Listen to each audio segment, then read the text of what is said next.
20 minute में 20 खबर में आपका स्वागत है। मैं हूं आपके साथ प्रियंका राय। हम अगले 20 मिनट में आपको देश दुनिया की 20 ऐसी खबरें बताने वाले हैं जो इस वक्त न केवल सुर्खियों में हैं बल्कि दिलचस्प और अहम भी हैं। तो शुरू करते हैं 20 मिनट में 20 खबरों का सिलसिला।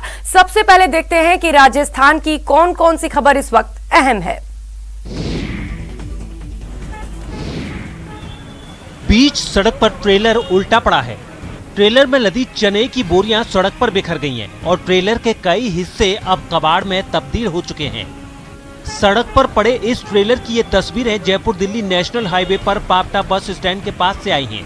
बताया जा रहा है कि एक ट्रैक्टर को बचाने के चक्कर में ट्रेलर चालक का उस पर से नियंत्रण हट गया और ट्रेलर डिवाइडर से टकराकर बीच सड़क पर पलट गया। गनीमत यही रही कि इस हादसे में कोई जख्मी नहीं हुआ। हालांकि इस हादसे की वजह से ट्रेलर को अच्छा खासा नुकसान जरूर हुआ है। मेरे को थाने से सूचना मिली थी बस स्टैंड पावटा पे एक्सीडेंट हो गया है तो मैं जवानों के मौके पर पूछा तो दोनों साइड से ट्रैफिक चालू था और ये ट्रक डिवाइडर के बीच में है। बाकी चालू है। किसी के घायल होने की सूचना थोड़ी है। घायल होने की सूचना नहीं मिली किसी। घुटनों तक पानी भरा है और उस पानी में एक ट्रक पलटा पड़ा है। इतना ही नहीं, ट्रक में लदा नमक भी सड़क पर बिखर गया है। पलटे हुए ट्रक की ये तस्वीरें झुंझुनू से आई हैं। उनके दफ्तर के पास नमक से भरा एक ट्रक पलट गया। इस हादसे में ट्रक चालक तो बाल बाल बच गया, लेकिन ट्रक में लदा लाखों का नमक बर्बाद हो गया। जैसे मैं झुंझुनू में आया, यहाँ रोड पे पानी भरा हुआ था। पानी में खड्डा दिखा नहीं और खड्डे में आ गिरी गाड़ी और यह गाड़ी पलटा खा गई। विश्व की दूसरी सबसे बड़ी दीवार राजसमंद जिले की कुंभलगढ़ दुर्ग तक पहुंचने के लिए बनाई जा रही सड़क की सुरक्षा दीवार 15 दिन भी नहीं चल पाई। गनीमत यही रही कि जिस वक्त दीवार ढही उस वक्त कोई सैलानी वहां मौजूद नहीं था, जिसकी वजह से किसी को कोई चोट नहीं आई। आपको बता दें कि राजसमंद के केलवाड़ा से कुंभलगढ़ दुर्ग तक सड़क के किनारे 15 दिन पहले सुरक्षा दीवार बनाई गई थी, लेकिन 3 घंटे की बारिश में ही ये दीवार ढह गई। स्थानीय लोगों का कहना है कि घटिया निर्माण सामग्री के इस्तेमाल की वजह से ये दीवार ढही है। जो सुरक्षा दीवार ढही है उसका निर्माण प्रधानमंत्री ग्राम सड़क योजना के तहत हुआ है और उसकी लागत करीब 4 करोड़ 34 लाख रुपए आई थी। इस सुरक्षा दीवार की इस हालत को देखकर पीडब्ल्यूडी ने निर्माण में ठेकेदार की लापरवाही को जिम्मेदार माना है। वहीं ठेकेदार ने बारिश को जिम्मेदार बताया है। दीवार अंडर कंस्ट्रक्शन थी, जो अभी जैसे उस दिन पूरा दिन बारिश हुई, जिसकी वजह से क्या वो पूरा लगभग 1 किलोमीटर लंबा पानी आता है, जो उसमें पूरा दीवार के मिट्टी में ही गया, जिसकी वजह से अभी अंडर कंस्ट्रक्शन दीवार जो थी पूरा उसका मतलब स्ट्रेंथ अभी आई नहीं थी और वो प्रेशर डेवलप हुआ, जिसकी वजह से वो बीच से ब्रेक हुई है। दीवार पर खून के छींटे, सड़क पर गिरी खून की बूंदें ये बताने के लिए काफी हैं कि यहाँ किसी की जान लेने की कोशिश की गई है। साथ ही पुलिस वालों की ये टीम इस बात की तस्दीक कर रही है कि उन्होंने इस वारदात की जांच भी शुरू कर दी है। सड़क और दीवार पर खून के छींटे की ये तस्वीरें झालावाड़ से आई हैं। यहाँ के जिंदल तिराहे इलाके में जुगल सुमन और गणेश सुमन पर जानलेवा हमला हुआ है। इस हमले में जख्मी हुए जुगल सुमन के जल्द अस्पताल पहुंचने की वजह से उसकी जान बच गई है। जुगल का कहना है कि वो अपने साथी गणेश सुमन के साथ बस स्टैंड की ओर जा रहे थे, तभी बाइक पर आए 5-6 बदमाशों ने उन पर तलवार से हमला कर दिया और फिर वो गणेश सुमन का अपहरण कर अपने साथ ले गए। बाद में मौके पर पहुंची पुलिस ने पूरे मामले की जांच शुरू कर दी। साथ ही किडनैप किए गए गणेश सुमन और बदमाशों की भी तलाश शुरू कर दी। कोई पीछे से हमें ब्रेकर पे गिरा के मोटरसाइकिल से और मैं उसको मेरे साथ एक लड़का था, उसको मारने लगे थे सर। क्या नाम था उसका? गणेश सुमन नाम था। तो उसको मारने लगे तो मैंने बचाव में हाथ उठाया तो तलवार लेके आए थे सर। वो उसको चार जने मारे थे और जो तलवार लेके आया था उसको वार करने लगा तो मैं तलवार हाथ पे झेल ली। 4 बार झेले सर मैंने। एक एक कर खून से लथपथ जब 32 लोग अस्पताल पहुंचने लगे तो अस्पताल प्रशासन के भी होश उड़ गए और उन्हें अस्पताल के बाहर आरएसी का जाब्ता तैनात करना पड़ गया। साथ ही एसपी को भी तत्काल अस्पताल पहुंचना पड़ा। खून से लथपथ और दर्द से कराहते 32 लोगों की ये तस्वीरें टोंक के अस्पताल की हैं। बताया जा रहा है कि पचेवर थाना इलाके के माधवपुर खेड़ा गांव में चारागाह पर कब्जे के लिए 2 गुटों के लोग आपस में भिड़ गए। पहले तो इनके बीच बहस हुई और फिर इनके बीच लाठी भाटा जंग शुरू हो गई। इस मारपीट में 32 लोग जख्मी हो गए और सब दर्द से बेहाल हो गए तो इलाज कराने अस्पताल की ओर भागे। अस्पताल पहुंचने वाले 32 लोगों में 10 की हालत गंभीर है, जिन्हें जयपुर रेफर किया गया है। उधर अस्पताल पहुंची पुलिस ने भी मामले की जांच शुरू कर दी है। दोनों पक्षों में उस जमीन को लेकर झगड़ा बढ़ गया, पथराव हुआ। पथराव में कई लोग, करीब 25-30 लोग घायल हुए हैं। 4-5 को यहाँ से जयपुर के लिए रेफर किया है। बाकी कुछ लोगों के मामूली चोटें हैं और पुलिस जो है इसमें अनुसंधान कर रही है, कार्रवाई कर रही है और गिरफ्तारी भी की जाएगी। विश्व प्रसिद्ध ऐतिहासिक धरोहर चित्तौड़गढ़ दुर्ग संरक्षण के दावे तो किए जाते हैं, लेकिन जमीन पर उन दावों का असर नजर नहीं आता। इन तस्वीरों में आप देख सकते हैं कि किस तरह ऐतिहासिक धरोहर को नुकसान पहुंचाने की कवायद हो रही है। कैसे कुछ लोग अवैध रूप से अतिक्रमण कर निर्माण कार्य कराने में लगे हैं। इस ऐतिहासिक विरासत को संभालने की जिम्मेदारी पुरातत्व विभाग के पास है, लेकिन उनकी गैर जिम्मेदाराना रवैये की वजह से दुर्ग के रतन सिंह महल के सामने एक खंडहर के अंदर की कई फीट जगह पर अवैध निर्माण कराया जा रहा है। हालांकि चित्तौड़गढ़ दुर्ग पर निर्माण सामग्री ले जाए जाने पर पूरी तरह से रोक लगाई गई है। इसके बावजूद लगातार निर्माण सामग्री चित्तौड़गढ़ दुर्ग पर पहुंच रही है और लगातार निर्माणों का दौर जारी है। ऐसे में साफ तौर पर जहां अधिकारियों को नियुक्त किया गया है, MTS जैसे पद स्वीकृत किए गए हैं, लेकिन उनके बावजूद लगातार हालात जस के तस बने रहना साफ तौर पर जाहिर करता है कि अधिकारियों की कहीं न कहीं इस पूरे मामले में मिलीभगत है। शानदार और देश के सबसे बड़े एक्सप्रेसवे के निर्माण का काम इन दिनों तेजी से चल रहा है। खास बात यह है कि दिल्ली से मुंबई के बीच बन रहे 1350 किलोमीटर लंबे इस एक्सप्रेसवे का 350 किलोमीटर का काम लगभग पूरा भी हो चुका है।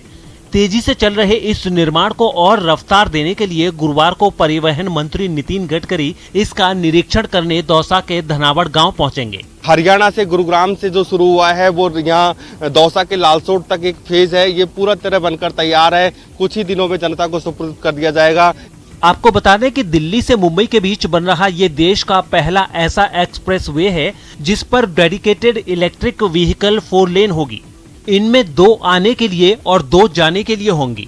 एक्सप्रेसवे के किनारे पर औद्योगिक टाउनशिप और स्मार्ट सिटी बनाने का भी प्रस्ताव है।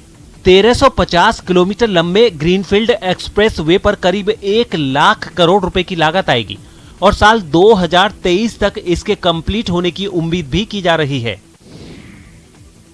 5 साल की जद्दोजहद के बाद अगर इंसाफ मिले तो पूरे परिवार का खुश होना लाजमी है। अलवर के रहने वाले संजय शुक्ला का परिवार भी खुश है। सोमवार को एक अहम फैसले में सुप्रीम कोर्ट ने कहा, यदि रेलवे अपनी ट्रेन की देरी से आने के कारणों का सबूत नहीं देती है और ये साबित नहीं करती है कि देरी उनके नियंत्रण से बाहर के कारणों की वजह से हुई है, तो उसे ट्रेन की देरी से पहुंचने के लिए मुआवजे का भुगतान करना होगा। इसके साथ ही सुप्रीम कोर्ट ने अलवर के संजय शुक्ला को 35,000 रुपए मुआवजे का भुगतान करने का भी आदेश दिया। दरअसल संजय शुक्ला ने 2016 में उपभोक्ता फोरम में अजमेर जम्मू एक्सप्रेस ट्रेन के 4 घंटे देरी से पहुंचने की शिकायत की थी। शुक्ला का कहना था कि इसके चलते उनकी जम्मू से श्रीनगर के लिए बुक की गई फ्लाइट छूट गई और उन्हें टैक्सी से यात्रा करने के लिए मजबूर होना पड़ा। वो ट्रेन जो थी उसको 8:10 पे अराइवल था जम्मू तवी स्टेशन पे, बट वो वहाँ पे 4 घंटे देरी से पहुंची और करीबन 12 बजे के आसपास वो वहाँ पहुंची, जब तक मेरी फ्लाइट वहाँ से टेक ऑफ हो चुकी थी। तो मुझे फिर वहाँ से टैक्सी करके जाना पड़ा, जिसको मुझे एडिशनल बर्डन पड़ा। और अब देख लेते हैं कुछ अन्य राज्यों की खबरें।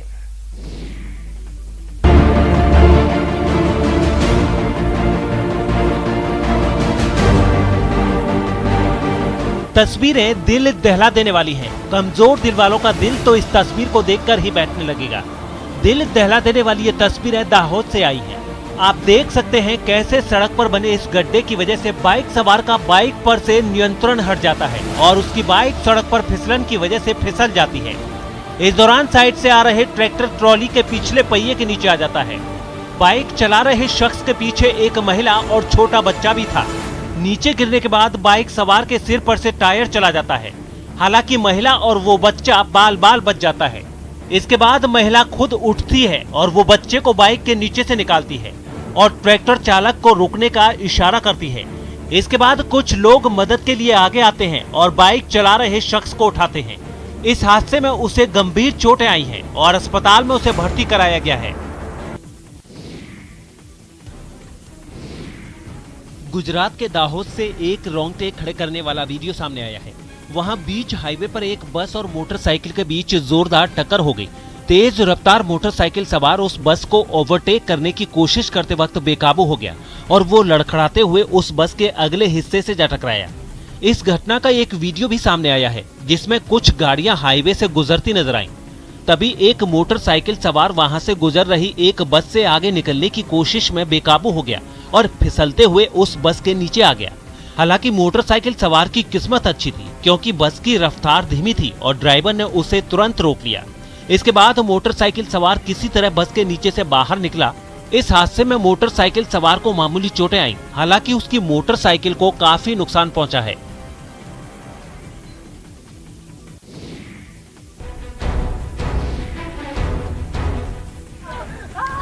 पहली लाठी पड़ी तो मुंह से चीख निकल पड़ी।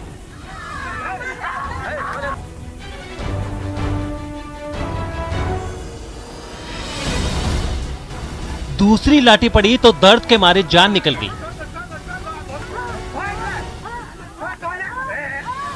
इसके बाद तो एक के बाद एक लाठी बरसती गई और मार खा रहे शख्स की चीख निकलती रही। सोशल मीडिया में तेजी से वायरल हो रही ये तस्वीरें खगड़िया के बेलदौर के डुमरी गांव की हैं। बताया जा रहा है कि यहां छेड़खानी के आरोपी रंजीत चौधरी को गांव की महिलाओं ने पकड़कर खंबे से बांध दिया और फिर उस पर लाठियां बरसाने लगी। ये देखिए, जैसे ही बड़ी सी लाठी सिर पर पड़ी वैसे ही ये दर्द के मारे छटपटाने लगा। हालांकि इसकी इस हालत पर वो लोग खुशी के मारे चिल्लाने लगे जो इसकी करतूतों से परेशान थे। इस शख्स ने जब सारी हदें पार कर दी तो गुस्साए गांव वालों ने उसे बीच चौराहे पर बांध दिया और फिर इन महिलाओं ने सरेआम इतनी लाठियां बरसाई कि इसकी आशिकी का सारा नशा पल भर में गायब हो गया। बिहार के नालंदा से एक चौंकाने वाला वीडियो सामने आया है। वहां प्रदर्शन कर रहे किसानों के एक झुंड ने एक पुलिस वाले को निशाना बना लिया और इस दौरान एक शख्स उसे डंडे से पीटता दिखाई दिया। भीड़ के बीच घिरा सब इंस्पेक्टर दरअसल प्रदर्शन कर रहे किसानों को संभालने के लिए वहां तैनात था, लेकिन उसे भीड़ के गुस्से का शिकार होना पड़ गया। बताया गया है कि किसान वहां खाद न मिलने की शिकायत लेकर सड़क पर जाम करने पहुंचे थे और उन्हें वहां से हटाने के लिए जब पुलिस वाले पहुंचे तो किसान भड़क उठे और उन्हीं में से किसी शख्स ने पुलिस वाले पर ही लाठियां भांज दी। हालांकि किसानों ने दावा किया कि पुलिस वाले की पिटाई करने वाला आदमी उनका साथी नहीं था, बल्कि प्रदर्शन की आड़ में किसी बदमाश ने इस तरह की घटना की। जानकारी मिलते ही वहां डीएसपी ने फौरन जांच के लिए एक टुकड़ी भी तैनात कर दी। उत्तर प्रदेश के मैनपुरी से चौंकाने वाली कुछ तस्वीरें सामने आई हैं। वहां एक बुजुर्ग को बदमाशों ने दिन दहाड़े लूट लिया। बताया गया है कि बुजुर्ग ने मकान बनवाने के लिए बैंक अकाउंट से 9 लाख रुपए निकाले थे, जिन्हें लेकर वो घर लौट रहे थे। तभी एक बदमाश उनकी साइकिल पर टंगे रुपयों से भरे बैग को लेकर वहां से 9-2-11 हो गया। आरोप है कि इससे पहले आरोपी ने बुजुर्ग की साइकिल के पहिए में कपड़ा फंसा दिया। इस वारदात का जो वीडियो सामने आया है उसमें बुजुर्ग साइकिल के पहिए में फंसे उस कपड़े को निकालने में व्यस्त दिखे। तभी एक बदमाश उनके इर्द गिर्द घूमता नजर आया। इसके बाद उसने अपने किसी साथी को हाथों से इशारा भी किया और फिर बुजुर्ग की साइकिल तक पहुंचा और उस पर टंगे बैग को लेकर भाग गया और बुजुर्ग खड़े खड़े देखते ही रह गए। इस वारदात के बाद पुलिस वहां पहुंची और मामले की जांच में जुट गई। दिल्ली के पास हरियाणा के फरीदाबाद से रेस्क्यू ऑपरेशन की चौंकाने वाली तस्वीरें सामने आई हैं। वहां एक गाय 30 फुट गहरे गड्ढे में गिर गई थी, जिसके बाद उसे बचाने के लिए आसपास के लोग आगे आए और उन्होंने रस्सियों की मदद से एक जाल बना दिया। इसके बाद सबने मिलकर 2 अलग अलग रस्सियों को खींचना शुरू किया, जिससे गाय धीरे धीरे ऊपर आने लगी। जैसे जैसे रस्सियों के सहारे गाय खिंचती गई, गाय के कराहने की आवाज भी बढ़ती गई। एक शख्स ने तो उसकी पूंछ से ही उसे बाहर खींचना शुरू कर दिया। 1.5 घंटे की कड़ी मशक्कत के बाद आखिरकार गाय को निकाल लिया गया। वहां मौजूद लोगों ने आरोप लगाया कि प्रशासन को इसकी सूचना देने के बाद भी कोई एक्शन नहीं लिया गया, जिसके बाद उन्हें ही गाय का रेस्क्यू करना पड़ा।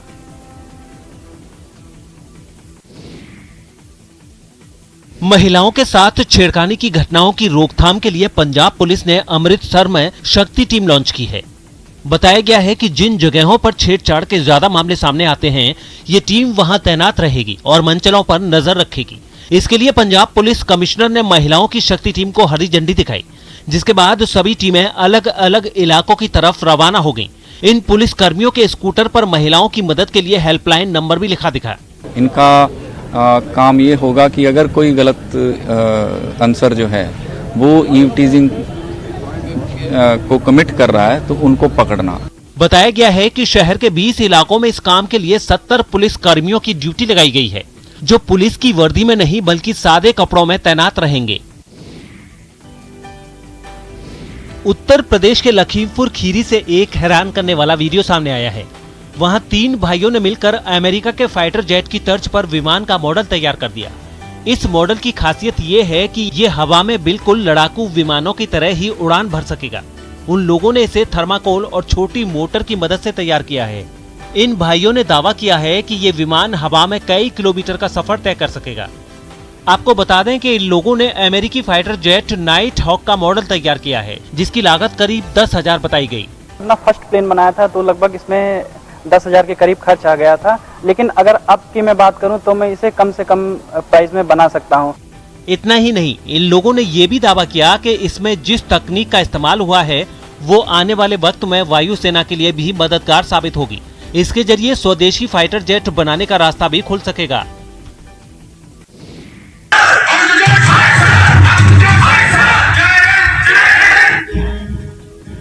ये झलक है पुणे के लोनावाला में एक गणपति पंडाल की, जहां इस बार सर्जिकल स्ट्राइक की थीम पर पंडाल को सजाया गया है।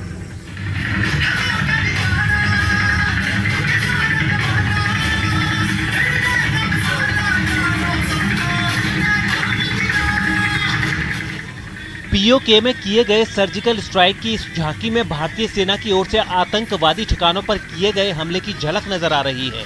साथ ही यहां भारत माता की रक्षा का संकल्प भी लिया जा रहा है।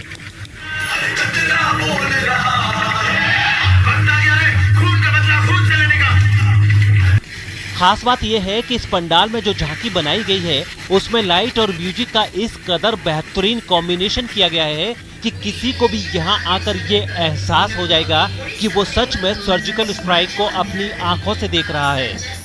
इस झांकी में उरी हमले में जो जवान शहीद हुए थे, उनके साथ साथ उसका बदला लेने के लिए भारतीय वीर सैनिकों ने जो सर्जिकल स्ट्राइक की थी उसे जीवंत किया गया है।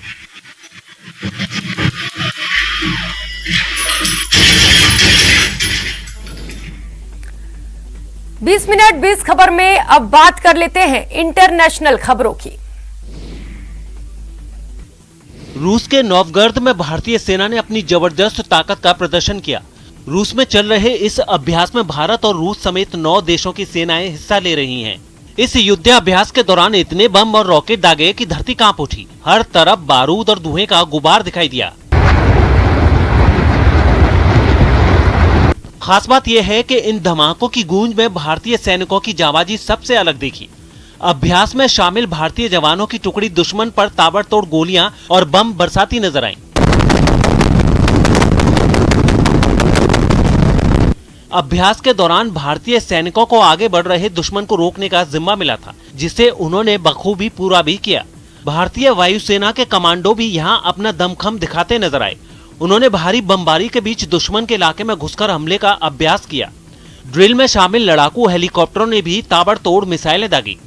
2 हफ्ते के इस अभ्यास में एक दूसरे के साथ तालमेल बनाकर लड़ने और दुश्मन को करारा जवाब देने की तैयारियां परखी गईं, जिसे देखने के लिए खुद रूस के राष्ट्रपति व्लादिमीर पुतिन भी वहां पहुंचे।